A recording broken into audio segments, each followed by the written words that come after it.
Three Graces, Wallasey Town Hall, the Mersey Tunnel's ventilation shafts, Camberled Shipyard, the Royal Albert Dock, and Liverpool's two magnificent cathedrals.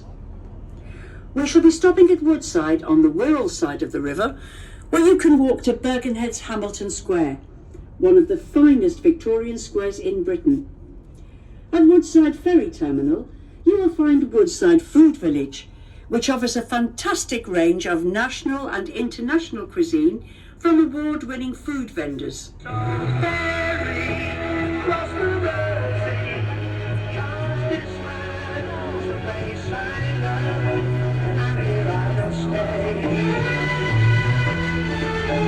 There's been a ferry across the Mersey for more than 800 years, providing a link between Liverpool and the Wirral shorelines.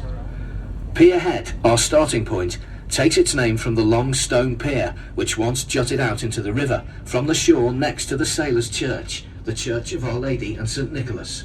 You can see the church at the back and to the left of the Liver building, with a golden square rigger ship on its lantern-top tower. The modern 350-metre terminal on your right is Liverpool's cruise liner berth. Liverpool will welcome more than 100 cruisers to its shores in 2022, as the city plans to deliver its most ambitious season yet. Cruise lines including Cunard, Norwegian Cruise Line, Costa Cruises, Celebrity, Disney, Princess and Viking Cruises sail into the city all year round.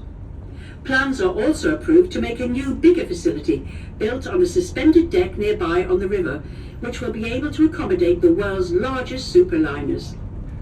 In all, 7 miles of docks and 23 miles of quays stretch along the Liverpool foreshore. In 1710, the Corporation of Liverpool started work on the world's first commercial wet dock, and by the end of the century, the city boasted a full dock system. Steam had revolutionised shipping, and this, combined with the Industrial Revolution and the opening up of the Americas, secured Liverpool's future as a trading city and a major port.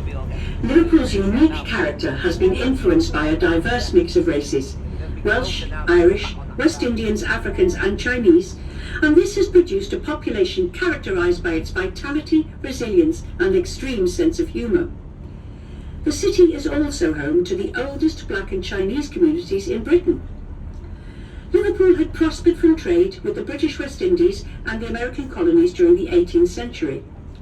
A latecomer to the transatlantic slave trade of cheap goods to Africa, slaves to the sugar plantations, and sugar, rum and tobacco home to England, Liverpool nevertheless came to dominate the slave trade until its abolition in 1807. Some slaves were sold in Liverpool, mainly for domestic service, and you can find out much more about Liverpool's role in transatlantic slavery at the International Slavery Museum at the Royal Albert Dock. The growth of the United States of America provided Liverpool with growing volumes of trade, and new docks opened on the Mersey in quick succession during the 1800s. The city was described as the gateway to the British Empire and the door to the New World. A significant Irish presence has existed in the city for several centuries.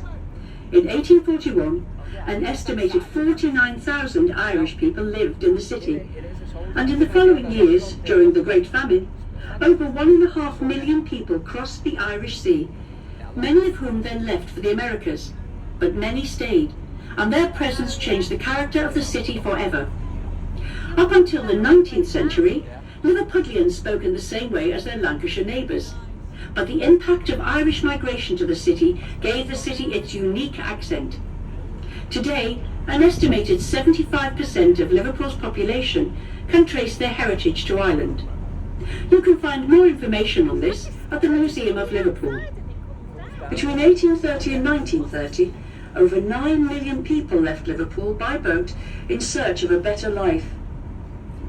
Before steamships were introduced, these journeys were extremely hazardous. To sail to America would take 35 days, and the trip to Australia lasted from 10 to 17 weeks, depending on wind and weather. The ships were crowded, and conditions encouraged the spread of diseases such as cholera. By the late 1800s, over 200 ships a week would leave Liverpool and travel to all corners of the world. Liverpool then was the most important port outside London.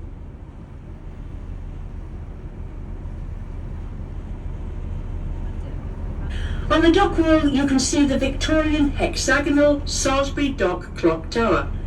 It's designed by Jessie Hartley, who was responsible for much of Liverpool's dockland architecture, including the Royal Albert Dock.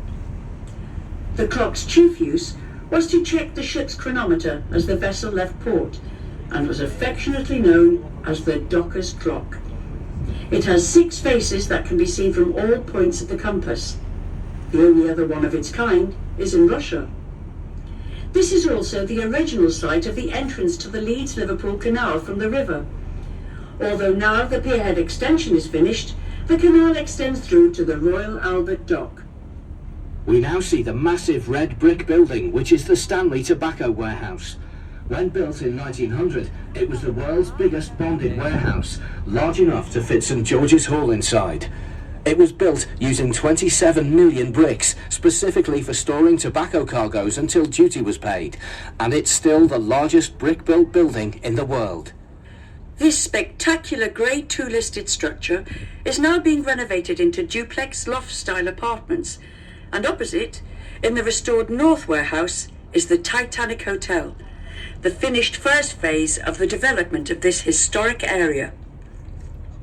The next dock downriver is the Nelson Dock, and then we have the Bramley Moor Dock, which in the future will be the new home of Everton Football Club. The new stadium, at an estimated cost of £500 million, is due to open for the start of the 2024-25 Premier League season, replacing Goodison Park, the club's home since 1892. Bramley Moor Dock, opened in 1848, was also designed by Jessie Hartley and primarily used as a coal dock.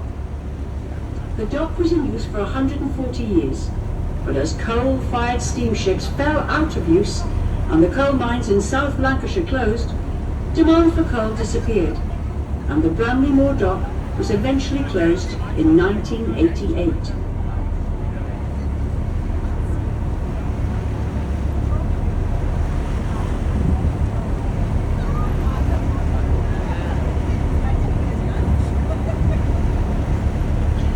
The large wind turbines that you can see provide the power to the Royal Seaforth Dock, which is the prime container terminal for North America. Approximately 70% of the Northwest freight runs through Liverpool. Completed in 2016 and adjacent to the dock is Liverpool 2, a new deep-water container terminal capable of handling 2 post-Panamax vessels simultaneously, and able to handle 95% of all vessels that sail the seas. This doubles the container handling capacity of Liverpool.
stunning day to come on the ferry in it, folks.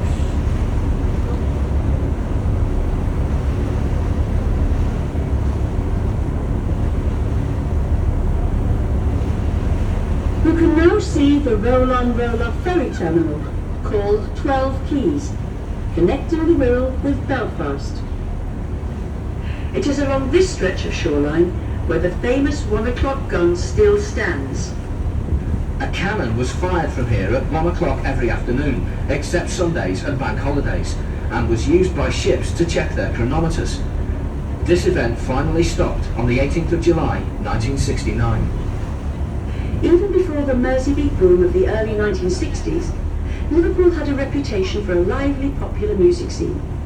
As a thriving port, the city was a hub for entertainment and leisure, and the Mersey ferries played a significant role in that tradition. From its arrival in 1951, the Royal Iris was popularly known as the fish and chip boat for the food served on board during its dance cruises. In 1957, the Cavern Club began promoting its legendary riverboat shuffles. These were 4-hour dance cruises up and down the river. The Beatles played 4 times on the Royal Iris between 1961 and 1962. During this time, they changed their manager to Brian Epstein, ditched their leathers for smart suits, shirts and ties, and for their final show, they had replaced their drummer Pete Best with Ringo. Many bands played on the Royal Iris over the years, including Jerry and the Pacemakers, The Searchers, Acker Bilk, The Farm and Elvis Costello. If you're interested in finding out more about the Beatles, you can visit the award-winning attraction The Beatles Story, which is based at the Royal Albert Dock. The attraction takes visitors on an immersive journey through the lives, times, culture and music of the Beatles, and contains an impressive collection of fascinating memorabilia. For more information or to buy tickets in advance, please visit the Beatles Story website.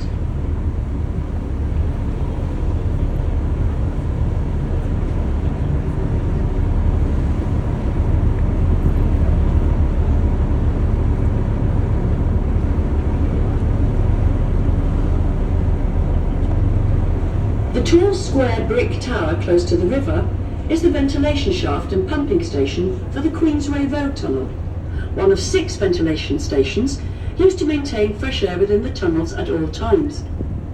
It took 9 years to build Queensway, and it was opened in 1934 by King George V and Queen Mary. Far down below us now are the road and rail tunnels which cross under the River Mersey. You can take a behind-the-scenes walking tour of Mersey tunnels and discover one of Liverpool's hidden gems. For more information, visit merseytravel.gov/tunnel tours. As we approach Woodside Terminal, you can see in the distance some of the elegant Victorian architecture built during Birkenhead's heyday. Birkenhead was the first town in Europe to operate a dedicated passenger tramway, and the first ever public park was built here, an idea of William Laird, the famous shipbuilder. It was paid for by the council and designed by Joseph Paxton, the famous designer of the Crystal Palace that featured in the Great Exhibition of 1851. The park, officially opened in 1847, offered opportunities for recreation to all Birkenhead residents, with the formation of a number of park-based clubs. Paxton's design was later copied on a much grander scale by an American named Olmsted, who co-designed New York's Central Park.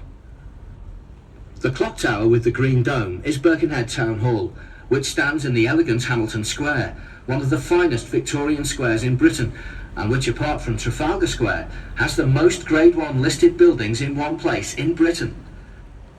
You can leave the ferry here at Woodside if you'd like to walk up to Hamilton Square. Woodside Terminal is the home of Woodside Food Village, which offers a fantastic range of national and international cuisine from award-winning food vendors. Thank you for sailing with Mersey Ferries. We hope you have enjoyed your trip and look forward to welcoming you aboard again. This is Woodside Terminal. This is Woodside Terminal.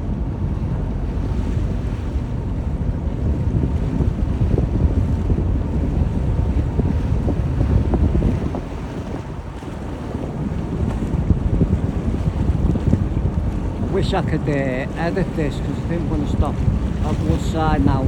people may want to get off, go and see Hamilton Square and come back. I don't know whether I should do that,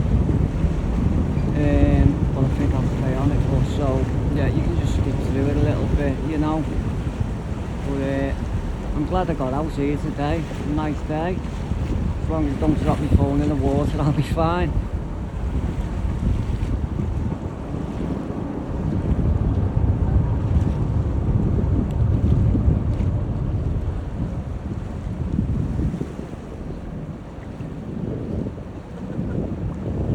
So don't forget to give a like, share and subscribe, folks, and leave your comments in the box and I will reply to them later.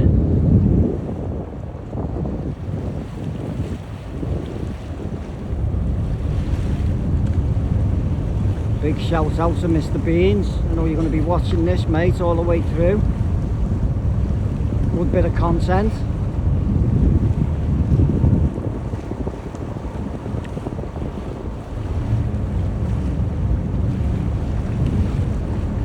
And the next one I'm going to be doing is living on the streets for a few days to see what it's like and to see what the homeless people there have to go through.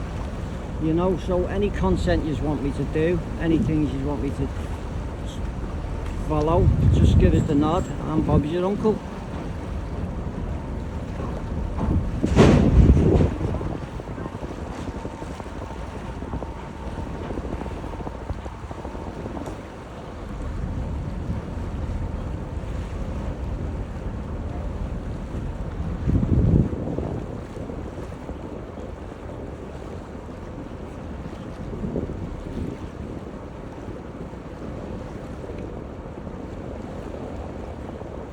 Go and give Crosser a follow.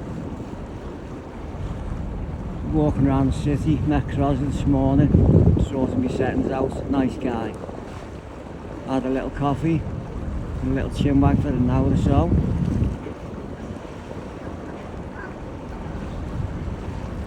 No doubt we'll be meeting up again in Liverpool to get a bit of content.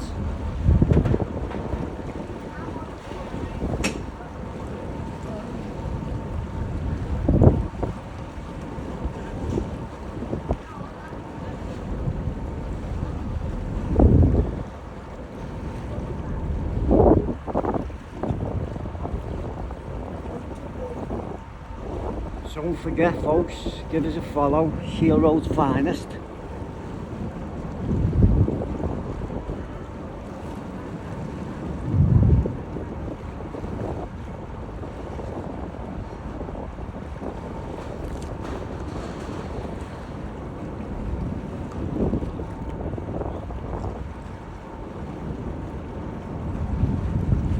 I may get a bit more content in today and put a description in the bio. Put the link in the bio.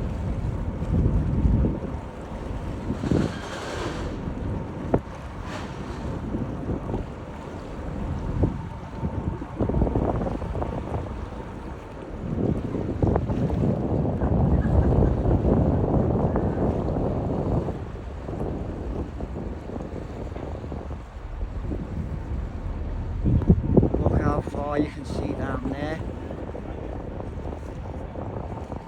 That you can see into Wales.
Could have streamed it live, folks, but if the streamer had stopped, it would have obstructed the film.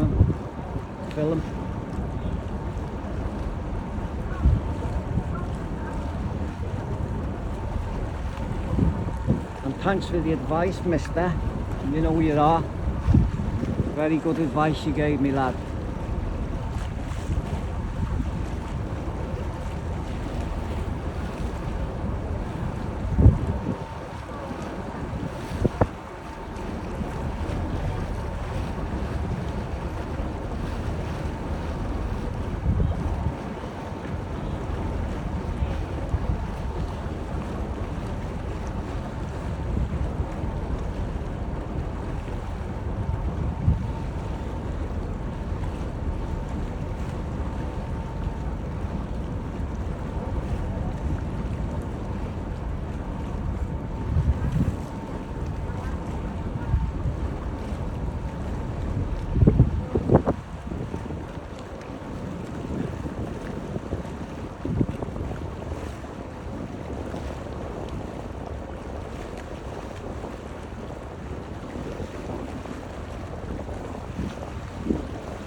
More people getting on up Woodside.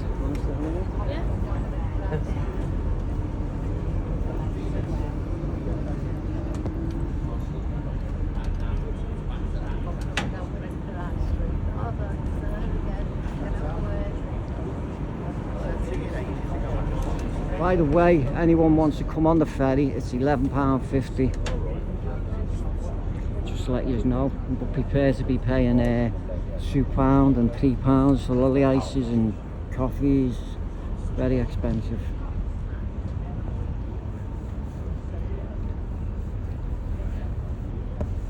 There's Camelids in the distance.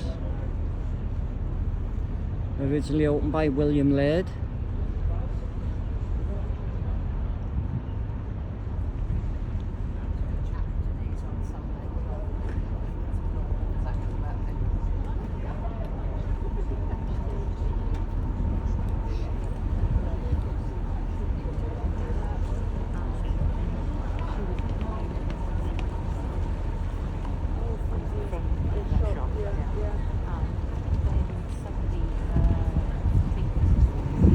I'm going to try and get up here, and oh no, it says crew only.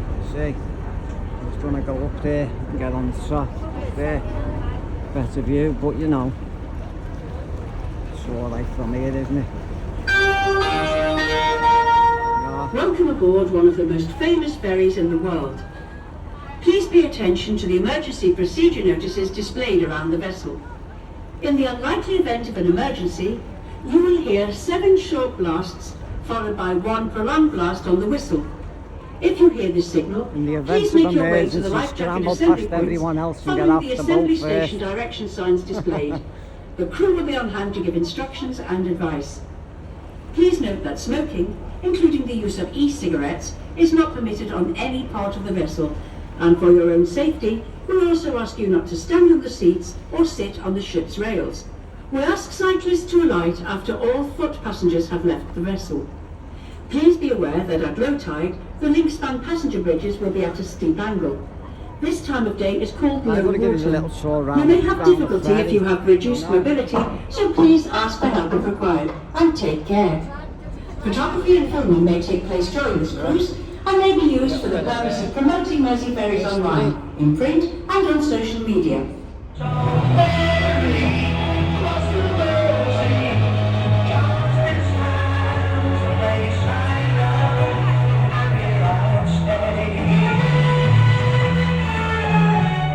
As we leave Woodside, you can see the tall, of St Mary's Church, which marks the site of the old Birkenhead Priory, where the very first ferry service began.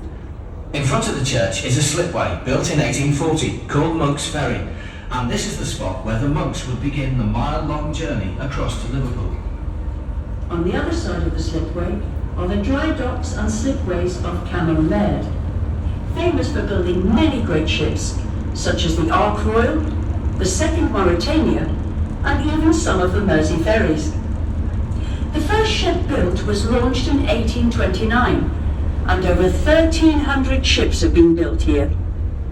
The construction hall that you can see is one of the largest in Europe, and in recent years has seen a number of major fabrication projects, including the building of the flight decks for the new HMS Queen Elizabeth aircraft carrier. In January 2021, Canal secured a 4-year contract with Calmac, one of the UK's largest ferry operators, not with Dad and G, for the annual surely not. maintenance and dry docking of the 5 largest vessels in its fleet. Each vessel will dock at Canal each year. What is Calmac In about April for? Choose a life, 2014, not a knob. the British government authorised the procurement by the British Antarctic Survey of a Royal Research Ship at an estimated cost of £200 million.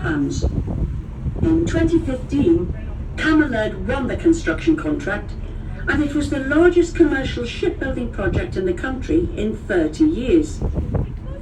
Commissioned by the Natural Environment Research Council and operated by British Antarctic Survey, the new polar ship, the RRS Sir David Attenborough, will transform UK research in the polar regions, providing scientists with state-of-the-art facilities to research the oceans, seafloor, ice and atmosphere. Its missions are critical for understanding and making sense of our changing climate.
Don't forget to hit the likes, folks.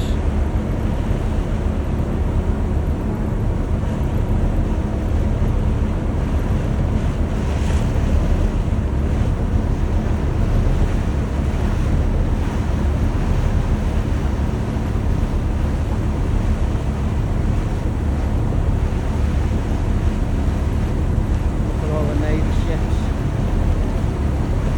Canal probably waiting on.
We're now passing Tranmere Beach, which is where many great ships came to be broken up, including the Great Eastern, designed by Isambard Kingdom Brunel, and one of the biggest ships ever to be built.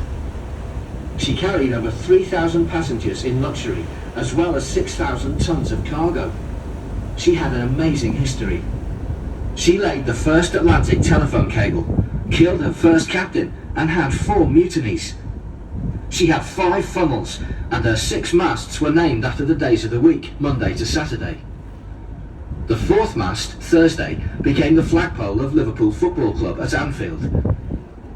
Even as she was being broken up, she held a surprise.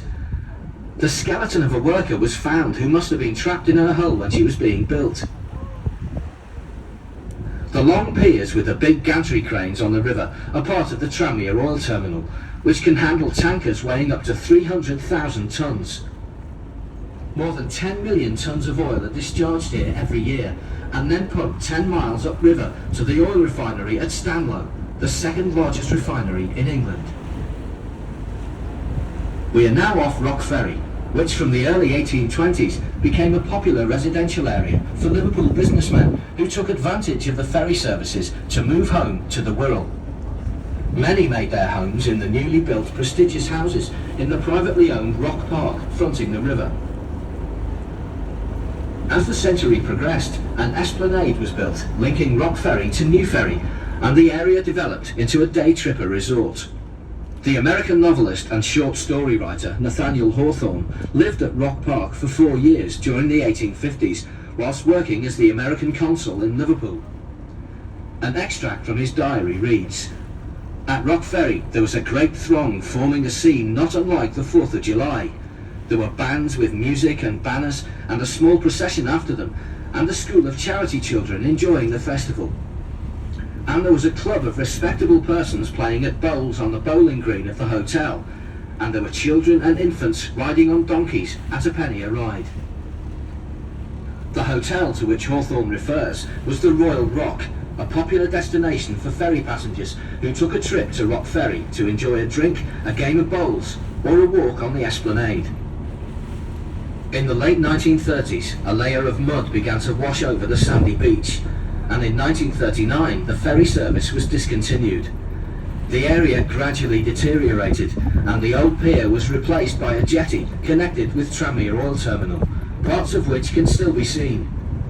Eventually, the Royal Rock Hotel was demolished. Further ahead, the large green area is Port Sunlight River Park, opened in 2014 and built on a former landfill site. Its many footpaths meander through wildflower meadows and trees, and there are stunning views over to Liverpool. Even further upriver are the Eastham Locks into the Manchester Ship Canal. Manchester, a city that was at the centre of the North's Industrial Revolution, was provided with a vital passage to the rest of the world when the canal was opened in 1894.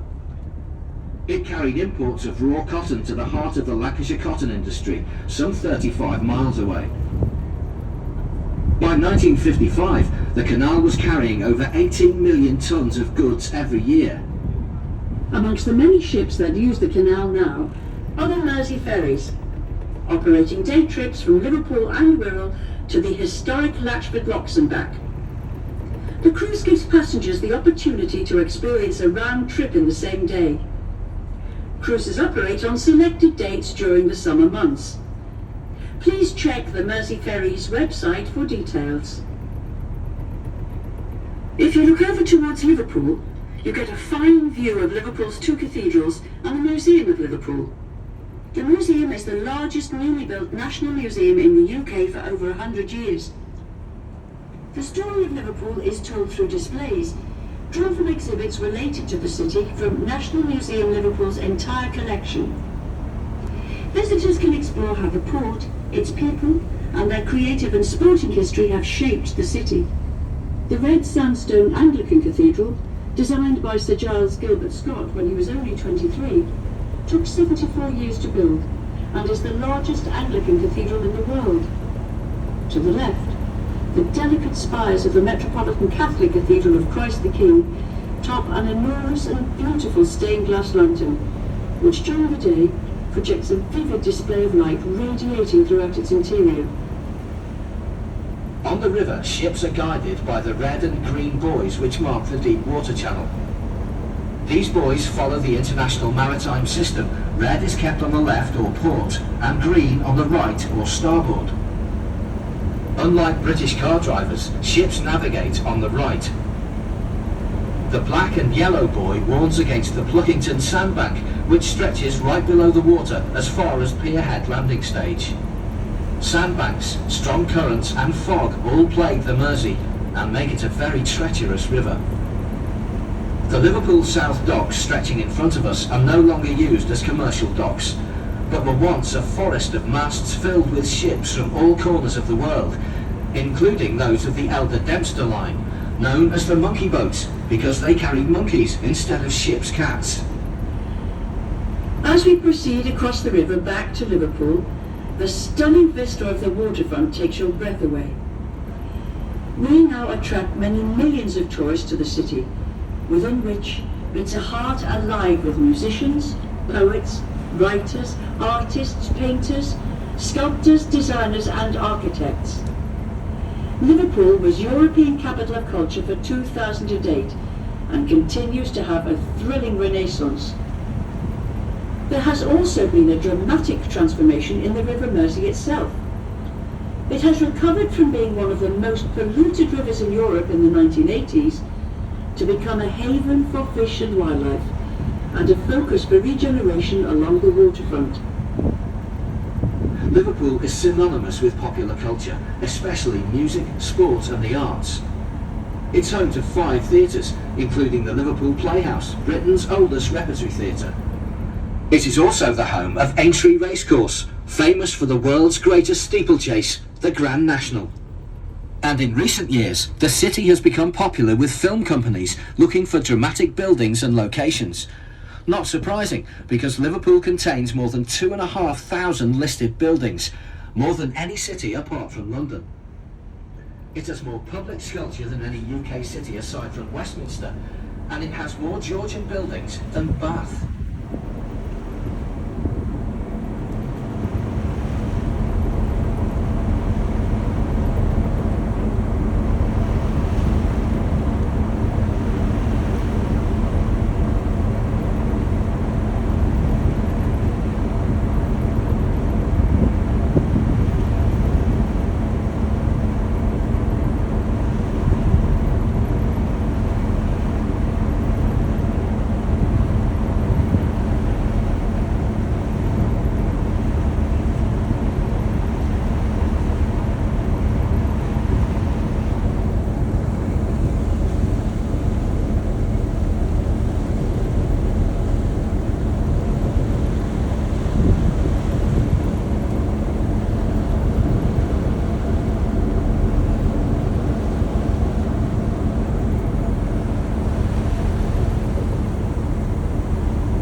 Looking to the waterside, this is the King's Dock area with its 10,600 capacity arena and conference centre. It accommodates events from rock and pop concerts to ice shows and international sporting events. To the left of the arena is the Albert Dock. the largest set of Grade 1 listed buildings in Britain. In 2018, it was granted the prestigious title Royal Albert Dock, in recognition of the pivotal role that it played in starting a resurgence of interest in Liverpool's wonderful architecture. Threatened with demolition for years, it was restored in the 1980s, and the Royal Albert Dock has become one of the country's favourite tourist attractions. The large white and glass construction that you can see behind and to the left of the Albert Dock is one side of Liverpool One, an innovative £950 million urban regeneration project that has transformed the heart of Liverpool city centre. This development, covering 42 acres and utilising the existing Liverpool streets, is home to the very best retail brands, residential and leisure facilities. To the left are the beautiful buildings known as the Three Graces, which together form one of the most majestic and famous waterfronts in the world. On the right of these is the Port of Liverpool building, with its impressive copper dome. Opened in 1908, the design came from a rejected competition entry for the Anglican Cathedral. In the middle stands the Cunard building. Built in 1914, the building was designed in the style of a 16th century Italian palace, and was once the offices of the famous shipping line owned by Samuel Cunard, who operated the first regular transatlantic lines between Liverpool and New York in 1840. Other famous shipping companies followed, such as the White Star Line, owner of the Titanic, and the Blue Star Line. The magnificent liners berthed along the famous Prince's Landing Stage, which was for many years the longest floating landing stage in the world. It was from here that over 9 million emigrants passed through Liverpool between 1830 and 1890, on their way to a new life in America. Finally, the beautiful Liver Building, erected by the Royal Liver Friendly Society in 1911, is perhaps Liverpool's best known landmark. Based on a Chicago waterfront skyscraper, the building is topped by the famous liver birds, which stand nearly 6 metres high. They're said to be based on an eagle, which was the original seal of King John. However, when the seal was lost in the 18th century, the artist commissioned to design the new seal misinterpreted the eagle as a cormorant, hence their rather unusual appearance. Some say that the female liver bird faces the river waiting for the sailors to come ashore, while the male is looking inland to see if the pubs are open. They have never mated, so there are no other liver birds in the world, and tradition has it that if they ever fly away, Liverpool will cease to exist.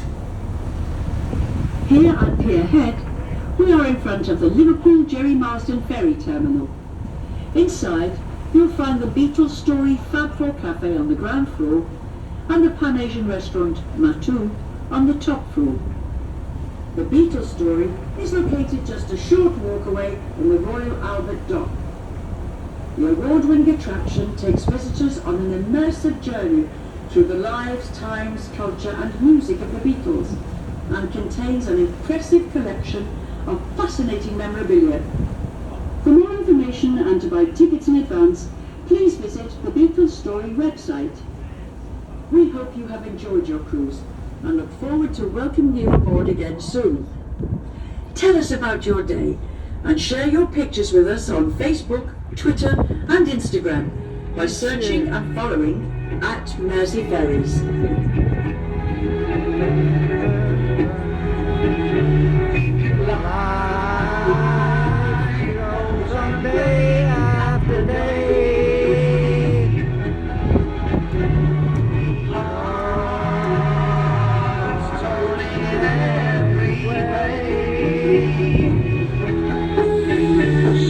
Ferry across the Mersey, cows different, the place I know, and here I'll stay.